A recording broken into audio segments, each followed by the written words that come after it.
Assalamu alaikum, you guys, to everyone who are watching us here in the História Islâmica page in Brazil.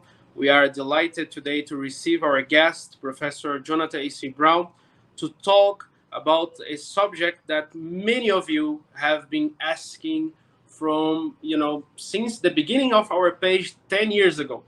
So we are right now with a specialist on Islamic history and Islamic studies who have been writing from those subjects from since decades from now. So Professor Jonathan A.C. Brown is someone who have contributed to the development of the Islamic studies in the United States of America. And so we are now presenting him to a Brazilian audience on a subject that is very relevant in our country. That is the history of slavery. Because Brazil, like United States of America, was actually a country built on the basis of slave labor and enslaved labor that come brought right here from Africa. So we have a very mixed race society here in Brazil. For example, I'm from Black heritage and also Portuguese heritage. So the majority of the people here in Brazil have been, their families have been actually on both sides of the society spectrum in what relates to this experience. So today I'm here with Professor Jonathan A.C. Brown. Professor, welcome. And my first question to you, I have read in your book, Islam and Slavery, is a very fascinating narrative and construction of the history of slavery in Islam. And what made me, very fond about the book is the people actually don't know and they can't define what slavery is, because if you compare, like you did in your book, the life of a Ottoman officer, like a grand vizier, who is called in the popular culture and the popular writing of history like a slave, and someone who come all the way from Guinea to the plantation system in South United States, and they are both called on the same name, but there is no actually a equivalence on the both situation. How can we define slavery and the work of the historian on defining slavery? Okay, well, assalamu alaikum, everybody, and thanks very much for inviting me. Bismillah ar-Rahman ar-Rahim. It's really an honor to know that my work is of use to people. These questions, I wrote this book in a lot of ways, to answer these questions myself and to help out audiences who have precisely these questions. I would say that there's the fundamental question in the academic study of slavery and world history, and that is, how do you define slavery? Uh, which is kind of a bizarre, it's kind of weird, right? Because you have a field that's studying something, but then it's sort of trying to figure out what that thing actually is that it's studying. And you can imagine what that means is that if you don't really know exactly what you're studying, then you don't know exactly what goes into that study or versus what's outside that study. This is not a big problem. I mean, for example, the study of religion in the Western Academy, there's no agreed upon definition of religion. Somebody might think that Brazilian football is a type of religion, things like that, right? But okay, that's fine. The difference is with slavery is that if something is slavery, then it is morally evil in modern Western discourse. Versus if it's not slavery, then it can be discussed. Maybe it's good, maybe it's bad, maybe it's okay. But when you label something as slavery, it becomes morally condemned. So the problem with a field that doesn't really have a agreed upon consistent definition for slavery in world history is that you have a risk of going around throughout world history and sort of stamping things with moral condemnation when those things might actually not be very similar to one another. So I think that's the main issue we have here. There's been a couple of now, again, we also have to be clear here, right? So if we want to say define slavery in the Americas, that's very easy to do. So slavery in the kind of 1400s to 19th century in America. Okay, that's relatively easy. It's one European tradition, Roman law tradition, Christianity, et cetera, et cetera. You have indigenous people in America. You have Africans who are brought. It's a very contained conversation. That's not too difficult. If you want to talk about, let's say, slavery and Islamic civilization, you have the Sharia, you have kind of the traditions of Christianity and Roman law and Judaism feeding into this. Okay, again, relatively contained discussion. The problem happens when you try and talk about slavery throughout history, right? So what happens with, and what I argue in my book is that when Western scholars talk about slavery throughout history and throughout the world, what they're basically doing is taking what they recognize as slavery from the Western European Atlantic tradition, and then going around the world and looking for things that look like that, and then calling that slavery, and then stamping it with that mark of evil.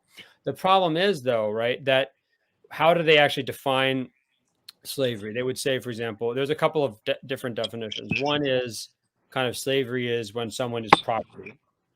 One might also say slavery is when someone's not free. One might also say slavery is when someone is in a position of compulsion, where they're compelled or they're coerced to do something. They're coerced to work for little repayment under the threat of violence. The problem with these concepts are that they're very abstract, right? So what does it mean to be property? Property just means, again, in the Western legal tradition, you might have a pretty good idea of what it means to be property. But if you want to go throughout human history and say, what does property mean? It basically means somebody has right to something. But I mean, that could mean lots of different things, right? So, for example, in medieval and even early modern China, people would leave, and when they were writing their will, they would write in the will, I leave my wife to so and so, some person, right? So does that mean your wife is property because you're leaving her in your will? I mean, there's a lot of questions that come up in world history about what exactly property is.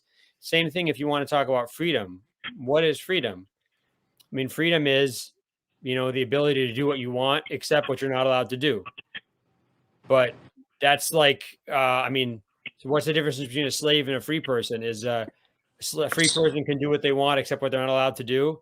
And a slave can do what they want, except what they're not allowed to do by their master, right? So where exactly the line is between free and slave in terms of what freedom they have is going to differ depending on place and time and context.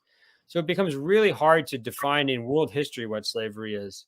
So the problem is that what you have is kind of, especially Western scholars, saying that anytime somebody is not free, anytime somebody is property, anytime somebody exists under coercion, in a coerced labor situation, they're a slave. The problem is that it's very difficult to consistently apply these in world history. So, for example, if you say that, anytime someone is being coerced to work, well, most people in human history are coerced to work. I mean, if you go, a lot of the, for example, new abolitionist definitions, when people talk about how workers in the Gulf and then in Qatar or Saudi Arabia or places are slaves, if you take that definition, okay, you can have that definition if you want to call that slavery.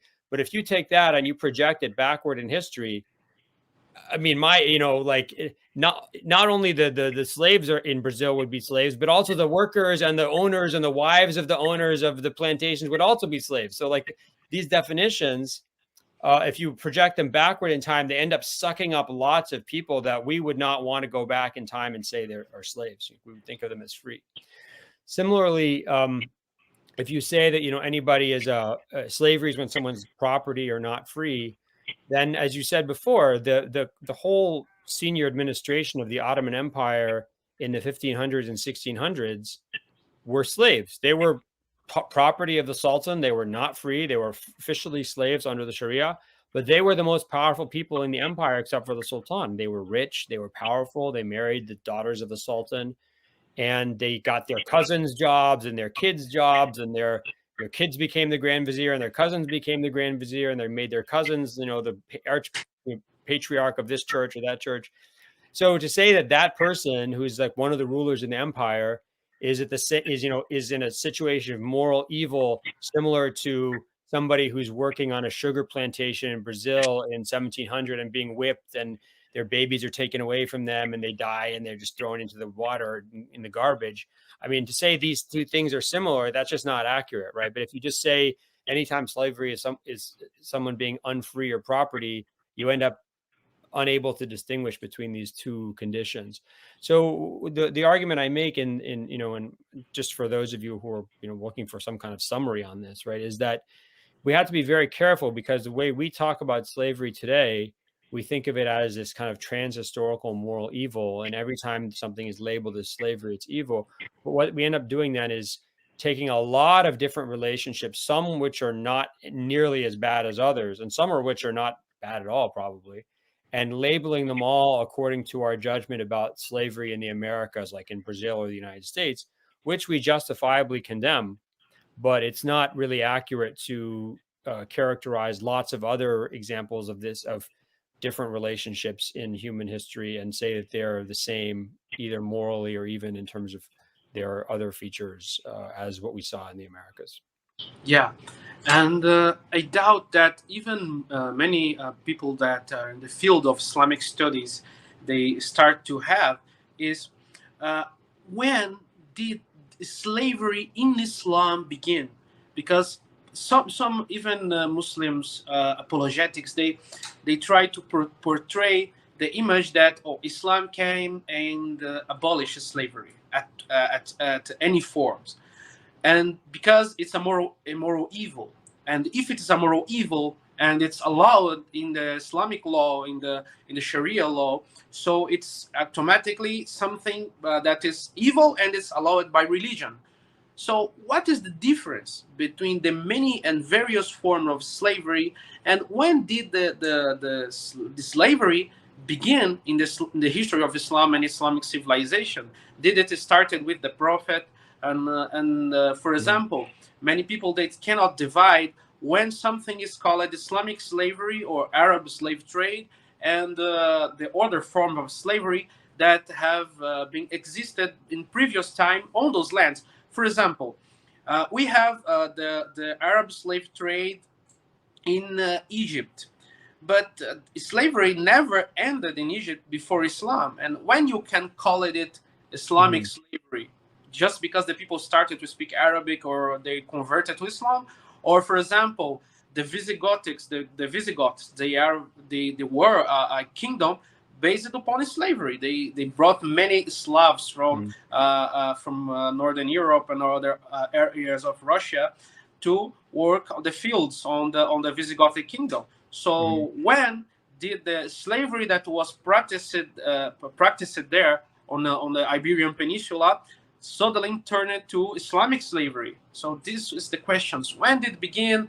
and when we started to call something Islamic slavery? Yeah. Okay, so it's a very important thing to remember is that nobody, so all civilizations that we know of. So, having just talked about the problems of defining slavery, we could roughly say that sort of this situation, things that we think about as slavery, somebody being subordinated to another person, somebody having like dramatically less rights than another person under their control, something like that, right? We'll just call this slavery.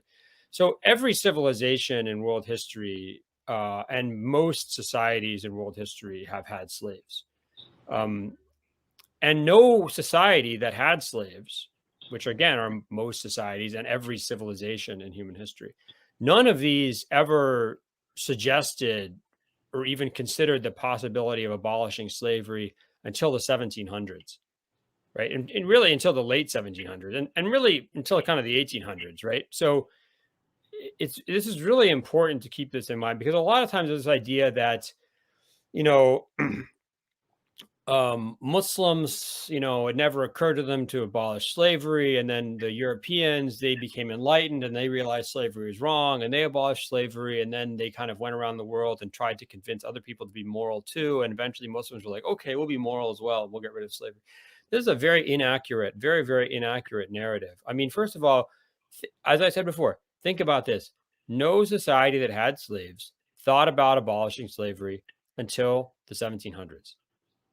What else is happening in the 1700s? In Britain, and in the British territories, northern British colonies of America, which became the United States. What happened there before anywhere else in the world? Industrialization. Not only industrialization, but enormous wealth developed by industrialization in a way that didn't require slaves. In fact, it required workers, right? Free workers. So the two places in the world, Great Britain and British colonies in North America, the first places in the world that discovered you can take coal, you can burn it, you can use steam to move things instead of having people move things, instead of having animals move things. These two places are the people who first talked about getting rid of slavery as an institution. That's not a coincidence, right? That's not a coincidence.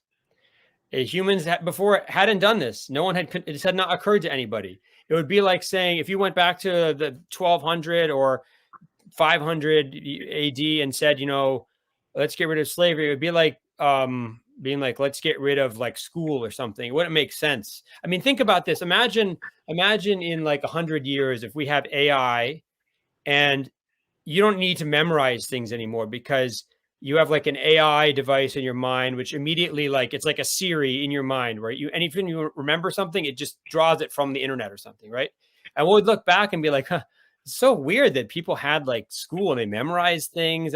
But imagine for us, it's inconceivable to imagine a world where learning doesn't involve memorization of things, right? So that's I think really important to keep in mind, because people didn't really conceive of the possibility of not having slavery.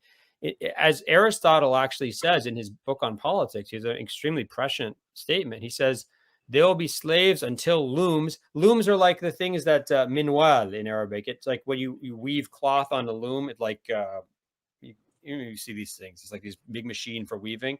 He says, until these move themselves, there'll be slaves, which actually is what happened right now. Then when you start having looms that move themselves, then you don't need slaves anymore. So I think it's very important because it really takes a lot of this sort of the question of enlightenment or moral awakening. It just kind of takes us out of the equation and really doesn't start. We stop kind of blaming people for not being the first to abolish slavery and giving people rewards, plaudits or pats on the back for being the first to do this. I think that's not really accurate. Okay, so then the other question is about Islamic slavery. Okay, so the Mediterranean and kind of Near Eastern world into which Islam comes is a world in which slavery is a very important part of the economy in places like the Roman Empire and Persia, cities like Rome in the first century CE. About 1/3 of the population of Rome is the city itself is slaves. So slaves are a big part of the Roman economy.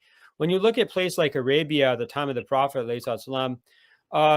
slavery was much less important. There were slaves everywhere, but there were not that many of them. And they were not really a big part of the society. They were not really economically essential like they were in Brazil or the United States.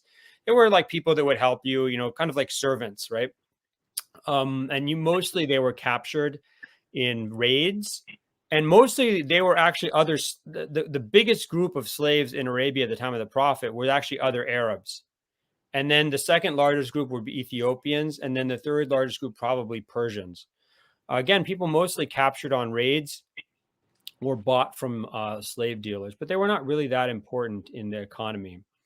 Okay, so when Islam comes, the Quran and the Sunnah of the Prophet make certain very dramatic changes to the institution of slavery that exists in in Arabia, and then as Islam spreads out in the Muslim, the area controlled by Muslims.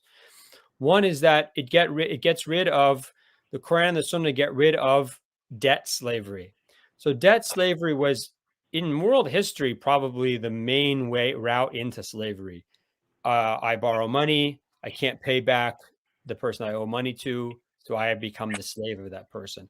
And most times, my work for that person is not to pay the debt, it's to pay the interest on the debt. In fact, it's very hard to get out of that because I can't really work to pay back the initial debt. I'm always working just to pay the interest on the debt. So Islam gets rid of debt slavery. Islam gets rid of what's called self-dedition, giving yourself into slavery. People might say that doesn't make sense. Why would someone give themselves into slavery? Well, imagine, I always think it's useful to think about these shows like The Last of Us or like zombie apocalypse, Mad Max type movies. Imagine if there's like, you're in a Mad Max situation, you're wandering around the wilderness, you're terrified, you don't have any money, you're trying to take care of your kids. You suddenly come across this city with walls and it's safe, and you say, "Let me in, please, please let me in." They say, "Okay, you can come in, but you're going to be our slave." You'd say, "Okay, no problem, no problem, just let me in," right? So um, we value freedom, of course, but freedom really is only valuable if you have basic security.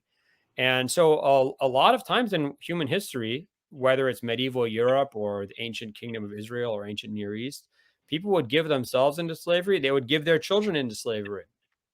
So Islam prohibits that as well.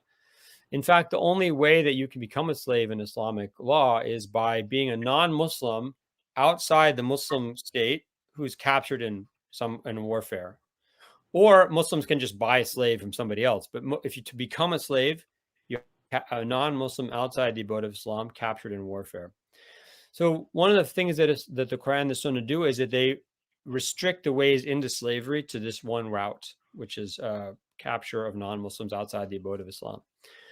Then the second thing that they do, that the Quran and the Sunnah do, is that they uh, create enormous incentives to free slaves. And this might seem obvious to people that freeing slaves is good, but in fact, this is not obvious, right, in world history. If you look at other texts, ancient texts like the Bible or Roman law or something, they might have occasional encouragement to manumit slaves or to free slaves. But the Quran is quite obsessive about this, and it brings it up numerous times.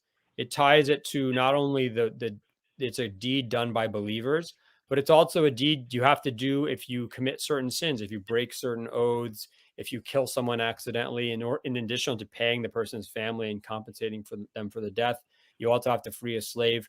So there's a lot of freeing slaves is tied to the expiation of sins.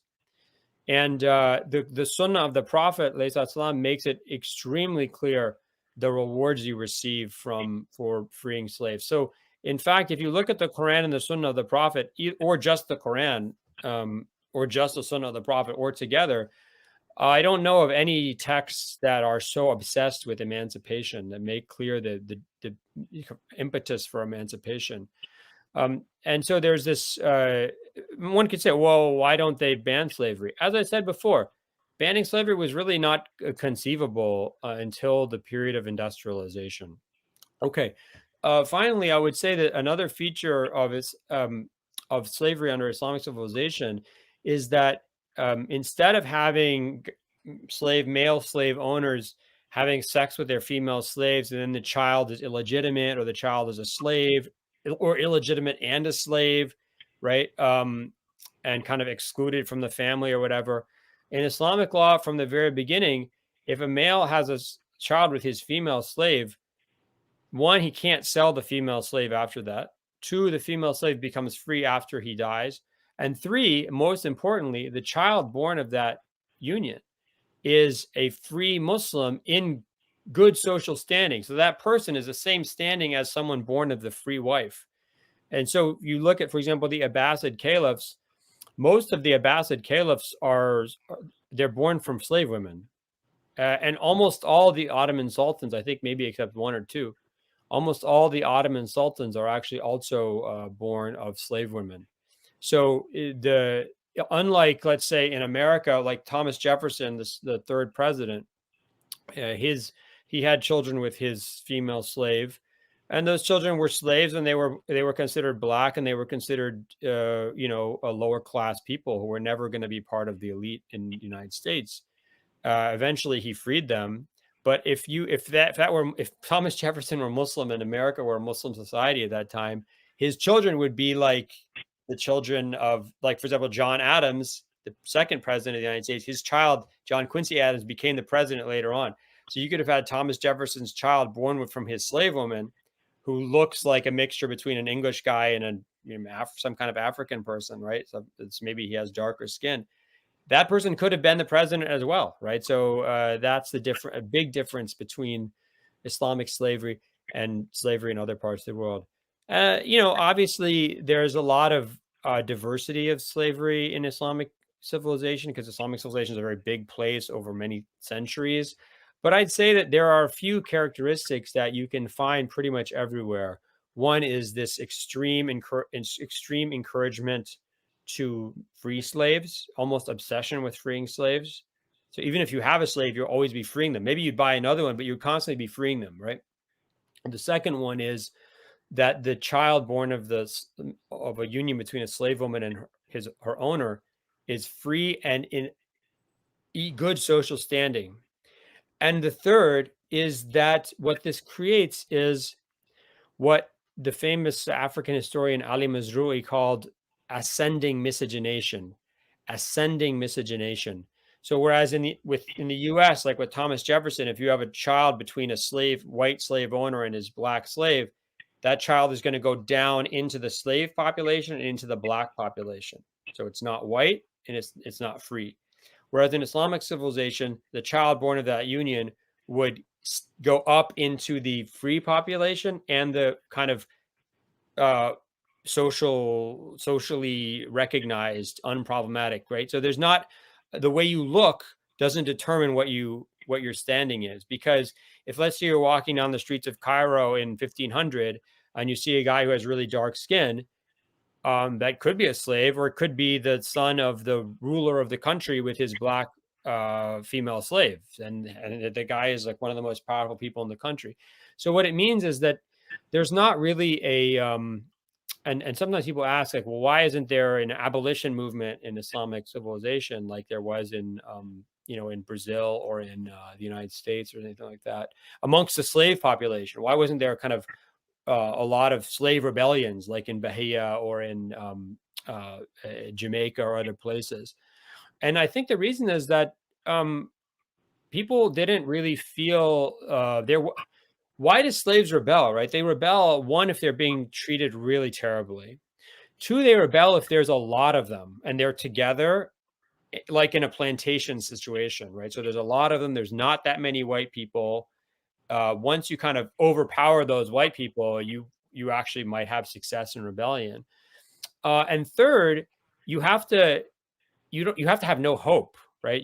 This has to be the option of this rebellion or fleeing has to be better than anything else you can hope for. Whereas in Islamic civilization in general, you did not have these big plantations. Slaves were mostly used for like domestic work. Like, imagine you have a maid in your house, that person's a slave. Maybe you have two, and then they're not all in one place. I'd say in general, this is a big generalization, but I'd say in general, they were in Islamic civilization, did not have severe treatment as severe as you had in the Caribbean and the Americas in the 1500s to the 1800s, which is really, really, really sort of unprecedented violence. We can talk more about that if you want. And third, if you were a slave in Islamic civilization, you had a really, really good chance of being freed in a few years. And after that, you weren't going to be like a black person who people treated badly, or a black person who someone tried to enslave after that. You were a person who was like anyone else, who looked like a lot of other people around you, and could go and become a businessman or whatever you wanted to do, or be married and have a family and things. So there wasn't as much of a kind of the incentives and for these kind of rebellions, or to have like an indigenous abolitionist movement. Yeah, and this is amazing. One term that you have used that made me, amazed me, was ascending miscegenation, because here in Brazil, everyone is mixed race basically. Despite the image that the people have, oh, in Brazil the majority of the population is black or maybe is white. No, we Brazilians, we have mixed heritage. For example, in a family, you can be black, Jew, and Native American. So it is a very, very common feature here in Brazil. But this idea of ascending through miscegenation is a very, a unique feature in Islamic, how can we say it, slave experience. So this is tied to the idea of you being born of a mother that come from a slave origin, or even a father, because we have Mhm. the Delhi Sultanate and even Ottoman Empire, where the Sultan married his daughter to actually a slave man. So through this miscegenation, you can be born in ascension, and well, and many people, even in polemics that they write about Islam, they talk every time about the sexual slavery that a woman in this world of Islamic slavery, there is this thing called sexual slavery, that the slavery is bound to sexuality. This is something real, or is made up, or is a misinterpretation? How can we explain this to the audience, Professor? Okay, so I mean, in world history in general, and this is quite well established by scholarship, slaves were always vulnerable. I mean, generally vulnerable, right? So if you're a woman, you're going to be vulnerable, kind of sexually vulnerable to your male owner or males in the family who control you. Um, so that was pretty unsurprising, right? And the idea that a female slave was kind of maybe not legally, but no one was really going to stop the owner or the owner's son or the owner's brother or whatever from having sex with her. They were in a position of vulnerability. This is pretty well established in world history that this is a feature of just generally this kind of relationships. Um, and what the difference between Islamic law and kind of the practice in Islamic civilization and most other places, as far as I know, is that um, one, it was very clear who was allowed to have sex with this person. So you can't have a man cannot have sex with his brother's slave or his son's slave or his wife's slave, right? He could have sex with his own slave only. That's it, right? So anything else not allowed. Second, um, the second the man has sex with that slave, the woman becomes his slave concubine, his suriya, and if she even has a miscarriage, she gets pregnant and has a miscarriage, let's say, even 3 months into pregnancy, she's walad, which means she can't be sold and she'll be free when he dies. And if she has a child, the child is free, etc. So you have this very clear lines about what's allowed and what's not allowed. And instead of pretending these relationships don't happen, which is kind of what happened in the Americas, right, or certainly the United States, which is what becomes the United States, or even in Roman law or Jewish law prior to Islam, was that you just sort of we're not supposed to happen. No, we would never do this. Of course, it's happening constantly, and the children born of these relationships are just being going down into the slave population, or maybe they kind of that later on they get acknowledged and freed, but they are also free black people or whatever. So, um, uh, what happens is that in Islamic law, this relationship is structured, and the children born of this relationship are free, and they're this treated the same as children born of regular relationships. So I think that's an important feature I already discussed. But some people might say, well, how does Islam, why does Islamic law acknowledge the legitimacy of sex with slaves or for female slaves? And that's a kind of a moral objection one hears a lot, and it's understandable moral objection. I think um, the answer to that is that um, it was just given the social reality and legal reality of slavery in world history, uh, the possibility of the owner having sex with his female slave was like very high, and it was either going to be legal or illegal. Either is going to be kind of protected or not protected. I think that's the answer the Sharia took was to make it legal and to then structure it and protect the child born from that union. What's interesting is the Christians and Jews who are interacting with Muslims from the very early period, from this 700s into the medieval Muslim period, right? They actually don't allow sex with slave women. They don't allow it. The children born of these are not legitimate, and they're not free, at least not automatically. Um, and this is actually something that they will criticize Muslims for, which is interesting. Uh, but you can see kind of you can see, maybe compare the results, right? So on the one hand, you have, let's say, Christian and Jewish traditions, which are not allowing this. They say it's not allowed. We don't accept it. Of course, it happens anyway, but you don't have a way to deal with the children or protect the female slave. Whereas in Islamic civilization, it says, look, this is going to happen.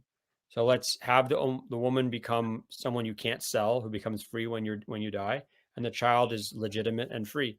And so the answer was, and so in the end, in Islamic civilization, you get lots of great scholars, lots of great poets, lots of rulers are the results, the products of these relationships between owners and their female slaves. Whereas if those had been Christian or Jewish societies, even in the Muslim world, uh, those children would not have been free, and they would not have been legitimate. Yeah, it's an amazing thing to look at, because every time the subject of Islamic slavery is covered in myth and like I will say bigotry from projection, a Freudian way of look at things, like projecting the experience that we have on South America, on Europe, into the Muslim world. But a special feature on Islamic civilization and its experience with slavery is, um, really, did any Muslim thinker, theologian, or any other person of intellect inside of Islamic civilization never thought about the end of slavery, or like the in abolition movement? Because here in Brazil, we have a very famous guy. His name is Luis Gama. He was a son of a Muslim woman, enslaved Muslim women from African origin, and his father was a slave owner. So when he was a child, his father sold him into the slave market. So he was sold, and some historians even say that this was a something that contributed to his mother participated in the slave revolt on Bahia, the famous Revolta dos Malês that happened Mm, here in Brazil. His mother was she acted like an agent, mm, sending messages in Arabic to people to plan the revolt. Her name was Luisa Mahin. So uh, and when he grew up as a defender of the African people here in Brazil, a abolitionist, a very famous abolitionist here inside of the country. So really, inside of the whole Islamic land since the beginning of Islam in 7th century Arabia, did never this occur to any a scholar to abolish slavery at all, or not? Um, no, but I think you have to look at kind of what the Bahia Rebellion was. 1835, was it? Yeah, it is in the yeah 1835. Yeah, Okay, if I hope I'm correct. I can't remember yeah, exactly. I mean, you have to think about the what's happened by that time. I mean, you have a place like Brazil. I mean, if you look, you can see a map where it shows you in fast motion every single slave ship that goes from Africa to the Americas from, you know, 1500 to 18 something, right?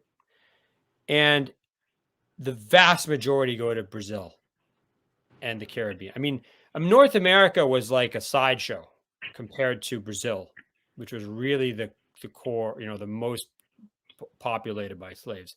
And slavery continues there the longest until the 1880s, right? Um, so you have the huge population of people who are brought from Africa, right? Oftentimes they can find people of the same ethnic group and the same religion. And there are a huge number of them. There's relatively few white people who are owning them or overseeing them. And they're being treated terribly. So this is a really important factor, which is that the violence of the Atlantic slave trade, not only the actual trade across the ocean, but the treatment in the Caribbean and South America and places that are an extension of that, like South Carolina, is absolutely shocking. I don't mean it's shocking to us. It is. It was shocking to people at the time. So the people who start to write against the non-slaves, like the white people, or who start to protest against slavery in the late 1600s, 1689, 1690, early 1700s, these are all people who have direct experience with the slave trade. They're shocked, absolutely shocked. I mean, this stuff, if you read, there's this one slave overseer, later plantation owner in Jamaica, who actually kept a journal, thousands of pages of journal. What he did to slaves and wrote about is absolutely shocking. Absolutely shocking. I mean, and I'm saying this as a guy, I'm pretty cynical guy. I don't really get surprised. I was shocked. I mean, they had devices, special devices to hold the slave's mouth open so you could put feces, human feces, into their mouth. I mean, it's unbelievable. Unbelievable. And they did this because they were trying to instill absolute terror in the slave population, because there were so many slaves and so few white people overseeing them. The white people were terrified. The only way they could assure the obedience of these slaves was to brutalize them. You go to the actual slave trade, the transatlantic, the Middle Passage. There were dozens and dozens and dozens and dozens and dozens of mutinies, of rebellions by the slaves on the ships. The ships themselves were specially constructed to have internal defenses against mutiny. It was violence from the beginning to the end. It was unprecedented violence. I've never seen anything like this in Islamic history. You have a few rebellions like the Zand revolt in the 800s, here and there. But just the level of violence in the trade, in the actual movement of slaves to the market, and in the treatment, I've never seen anything that approximates or that approaches the Middle Passage and the cruelty of slavery in the especially Caribbean and South America. So I think that's why, and again, this guy, Will, what was his name? Luis Gama. Luis Gama, right? So, and then he identifies himself with this population that's identifiable. There's no, I mean, if you go to like Cairo in 1700, or let's say Cairo in 1830 at his time, or Mecca in 1830. I mean, there's no real population that you can identify with. I mean, there's slaves in Cairo, obviously, probably about 5 to 15% of the population was slaves in Cairo or in Mecca at the time, in the Hijaz. But they were, okay, you had slaves from all over. You had African slaves, you had Indian slaves. Who were other slaves? The mothers of all the elites are Circassian slave women or Greek slave women. So the mothers of the elite are slaves. So it's sort of, instead of one group of people who are these oppressed, exploited laborers who are racially identifiable, you have lots of different races at different levels in the society that are not concentrated in one way where they're being exploited altogether, right? Some slave owners might have treated like their slaves like garbage in Cairo or in Mecca, but they weren't in a position where they could group together and have a rebellion, and then, or even be a group that someone would kind of lobby on behalf, right? There was just there wasn't that sense of shared identity. So I think that's a big difference, to the point where some people say, like, what should we do, reparations for slaves in Islamic civilization? And I say, kind of, I mean, sort of as a joke, but I think it's also a good point, which is, if you want to be able to identify descendants of slaves in, let's say, Egypt, go to the richest people in Egypt, the ones who are the lightest skin, give them money, because their grandmothers for multiple generations were Circassian or Turkic or Greek slave women. That's how they look like that. I mean, that they're the elite. So you want to give them money, you can go ahead. But I mean, So my point is, it's very different situation than you have in the Americas, where it's very easy. And in the U.S., you can easily tell who's the descendants of slaves. Yeah. Easily, right? You can date just with your eyes, and that would be accurate. I mean, unless somebody guy's like, "Hey, I'm from Nigeria. I just moved here," but like everyone else, one of their ancestors was a slave at least. Yeah. So these two situations are not comparable, and I think one of the problems is that people who are concerned about racial justice or equity or reparations, these are fine, laudable concerns. I support these agenda, but if you take these in the Americas and then you go and you try and sort of just replicate them everywhere else in the world, it doesn't work because people have very different histories that differ greatly from the American tradition of slavery. Yeah. It is Racial in, fear. yeah, it is indeed a very big feature. And I was reading a book published by a Senegalese historian. His name was Tidiane Nidiane. He wrote a book called in French, Le Génocide Voilé, the Veiled Genocide, where he said that Islamic slavery was greater in number to anything that Europeans have done. And I don't know how he come about with this calculation, because the enslavement of African people it never stopped, even after the fall of the Roman Empire, because Vandals kept coming to North Africa, and then the medieval kingdoms of Spain also kept coming to North Africa to capture slaves. Vikings kept coming to North Africa, but he told this. And the main argument that he and other people have been presenting is that the reason that you didn't find thousands or dozens of black descendant people in Middle East today is because every single man that was brought to the Arabic speaking world was castrated. Yeah, Because this is ridiculous. I mean, these yeah, statements are insane. I mean, first of all, I mean, there's a lot to address there, but I mean, first of all, the, in Islamic civilization, slaves came from 3 or 4 main groups, right? And kind of in order, it's basically Persians and Turks, Slavs, and probably that's the majority. The majority is together, kind of Persians, Turks, and Slavs, and then Africans, so Africans from south of Sahara, and also Indians, right? So those are the main populations. So if we just talk about, slavery in Africa, there's a lot of questions we have to start answering, right? So first of all, what is Africa? Like, if I take a slave I capture someone in what's today, let's say Nigeria, and I take them to Marrakesh in Morocco, am I taking them out of Africa, or is that still in Africa? So, I mean, first of all, there's a lot of questions about how we define Africa. Do we say real Africa is sub-Saharan Africa? Okay, let's just say when we talk about slavery in Africa, we're talking about Black Africans, people that we would today racialize as Black, being taken out of there to somewhere else. We don't know. Maybe it's North Africa, maybe it's somewhere else. Okay, let's say we're talking about that.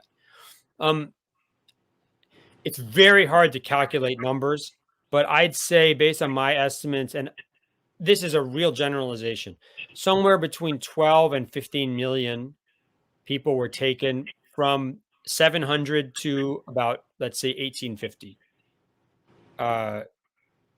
taken out of what we just called Africa to somewhere else. Okay. So from 700 to 1850, about 12 to 15 million. The European slave trade, and when I talked about roughly 1500 to roughly 1850, right? They have the transatlantic slavery database says that it's between 10 and 12 million. So between 10 and 12 million people over a period of three centuries, 3.5 centuries. So we talked about before is in Islamic history, let's say about 11 or 12 centuries, you have 12 to 15 million. In the transatlantic European slave trade, you have 10 to 12 million in 3.5 centuries. So I think maybe 4 times more intensive. And also based on racialization, based on notions of cultural superiority and resulting in colonialism and all sorts of other stuff. Okay. Now we have to, if you wanted to say that, Muslims took more slaves out of Africa than Europeans, maybe they did, but it's also, they did so over many more centuries. So it's like 3 to 4 times less intense. Second point, which is, and this is a point you made very well, which is, why did when we talk about European slavery, why are we saying 1500 to 1800?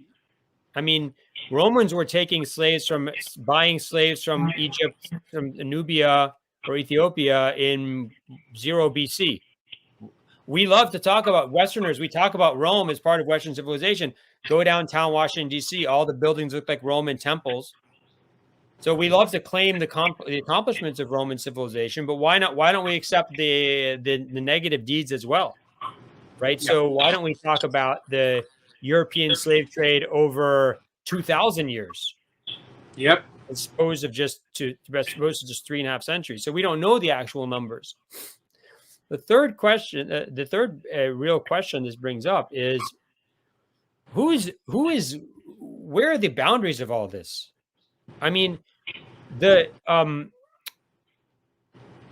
lot of the quote unquote Muslims or Arabs who are engaged in the slave trade in Africa are, one, they're black, right? We would see them today, we'd say they're black. They would look at themselves and say they're black. Okay. Their grandfather might be Arab or Persian or something, but they're born in Zanzibar. They look like everybody else. Okay. Second, they're going inland, and like Europeans, I'm not trying to remove any moral blame from Europeans, but the fact is, it's not like European slave traders, Portuguese slave traders, were going inland in West Africa and doing raids. They didn't want to do that kind of stuff. They would buy, everyone knows, they would go buy stuff from other Africans, right? So similarly, these Muslim slave traders, they're not, sometimes they're doing raids, but a lot of times they're just going and buying slaves from people who are selling their own people or someone else that they raided from other African groups. So if we're going to talk about, who's involved in this slave trade, we all know that this is involving as well people who are inside this thing we're calling Africa. So I think that in both the case of European slave trade and the quote unquote Muslim slave trade. So I think a lot of these, when you take all these points together, it shows you how much, how complicated these questions are, and how really, when we're talking about them, what we're really talking about is people who are like, fans of Western civilization, they're Western supremacists or something like that, saying, yeah, we did slavery, but we're not that bad. We're not as bad as the Muslims. And plus, we're sorry. We apologize. We realize it was wrong, whereas the Muslims never did. Right. So that's what they're it's not about numbers or people suffering or reality in history or really understanding any of these things. It's just about being able to feel a sense of superiority, moral superiority today. I think that's very important. Yeah. Yeah. And also a last question. In my own country, in our own history, we have a very graphic feature of slavery, that is punishment. Like, for example, sometimes I read on magazines, on news and stuff, that on Indonesia, someone was caught doing something like a sexual offense or crime, and such a person was lashed. And the people think about someone hanging from like 2 meters and someone whipping him with a Indiana Jones whip, very big, and the person is screaming and blood come. And when it's actually something that is even less severe that the Brazilian mothers do to the children inside homes. And this idea of lashes, of punishment, really have a very big impact on the mind of Brazilian people, because we have experienced slavery here. We have people on camera that have died in the 90s that were actually slaves, and they talk about slavery when they were in their 20s, that they were actually slave, beaten and everything.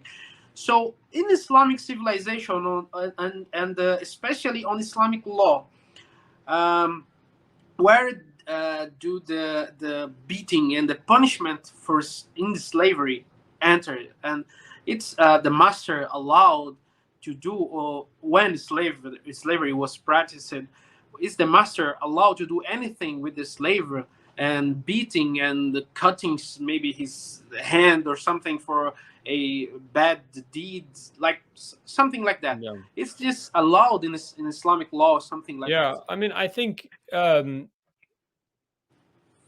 well, first of all, right, Islamic civilization is very broad, um, you know, very broad phenomenon over many centuries. And so it's, you have to think that there is all sorts of possibilities for what actually happened. Some owners were probably really brutal. Some owners are probably very fair or very, kind. So you just have to keep in mind that there's going to be a lot of variety. Uh, Certainly in Islamic history, generally that when they talk about whipping or lashing, they're usually referring to it's almost like you know what a riding crop is? I don't know if you I don't think I have one here. I have a lot of horse Hmm. stuff. But it's like it's like a stick like this long, or like this long, and it sort of bends, and you whack. You can hit like a horse with it, right? So Yeah, it hurts. It'll hurt if you get hit with it. It's going to hurt a lot. yeah. But it's not like the cat of nine tails you see in the British ships, or the kind of 12 years a slave whip. And you also have to think about what's going on here. And I mean, generally, slave owners, their slaves are their property, and they want that property to be productive. They don't have. If you may want to punish somebody or make an example, but you don't want to injure your slave, because that slave might die very easily of infection or something. So I mean, uh, these the lash are generally this, like, it's called the sot, which is like a kind of a riding crop, right? Just as an example, okay, so in Islamic law, the rule would be generally that you could discipline your slave in a way that was reasonable and similar to how you would discipline your child. Um, eh, so the slave and the child are essentially at the same level of they're both kind of under your control, you're dependent, and you could discipline them. But if you did something, you caused injury, you caused serious injury, you broke their skin, you broke a bone, you caused really serious injury to your child or your slave, uh, they could and they did. We have lots of examples of this. Take the owner to court and say, you want to be freed, you want to be compensated for the injury. This is lot. We have lots of examples of this in Islamic history. Um, so, and then if you did something like you cut off the slave's ear, you cut their nose off, you castrate, the things like that, the slave would be freed automatically. Like the judge or whoever was in charge of the legal system would free that slave, because that was the responsibility of the government to oversee the care of slaves like this. And this goes back to the Sunnah of the Prophet, alayhi salam, and the early Muslim community. Um, and just as an example, like in this one, I think 4th century Greek preacher, Gregory Nazianzus, and I think also John Chrysostom, if I'm not mistaken, these two famous Greek Byzantine preachers, they were talking about, don't treat your slaves badly, don't lash them more than 30 or 40 times. So that number, just an example, that was the maximum, like in the Hanafi school of law, which is very widespread school of law. That was like the maximum punishment even a judge could give to somebody, was like 30 or 40 lashes. So you could imagine that, these Byzantine preachers urging their flocks to treat their slaves beneficently were saying, don't go over 30 or 40 lashes. that was the maximum that you would get, even if you're a criminal being punished in a like a Hanafi court, for example. So I think that gives you a sense of that, in general, the use of corporal punishment in the Islamic legal system and what was considered reasonable in terms of what someone could do to their own slave was far below the general, what was generally seen as normal in, let's say, third or fourth or fifth century Constantinople. That's a good, maybe a good comparison. And Professor, I would like to thank you for your time that you disposed to our Brazilian audience. We have been recording for a little bit more than an hour right now, and was an amazing conversation with someone that is a specialist on the subject. That is, it's open a variety of pointings of view on the same subject. And I would like to invite all my followers on the História Islâmica page to buy the books of Professor Jonathan E.C. Brown, especially those who talk about this subject of slavery, that is Islam and blackness, and slavery in Islam. It's a very nice, and I have read those books, and they are very well written and amazing stuff. So, Alhamdulillah, Professor, I give the time to you to now talk to the audience and make your final considerations. Well, I mean, I'm happy. I'm really happy to speak to you. It's a part of the world I've never been to, and I've never been to Portugal. I've never been to Brazil, and I don't know Portuguese. And so I'm happy to. I'd really love to meet people from there one day, and I hope you'll, Mansur, I hope you send me the link to your page so Yeah, I can look at it and see what it's like, yeah, and see if I can understand anything. And yeah. hopefully we'll get to meet in person at some point, inshallah. Inshallah. Feel welcome. Brazil is a very nice country, and we have a lot of Islamic history here. So thank you, Professor, for your time. Assalamu alaikum. Wa alaikum salam wa rahmatullah.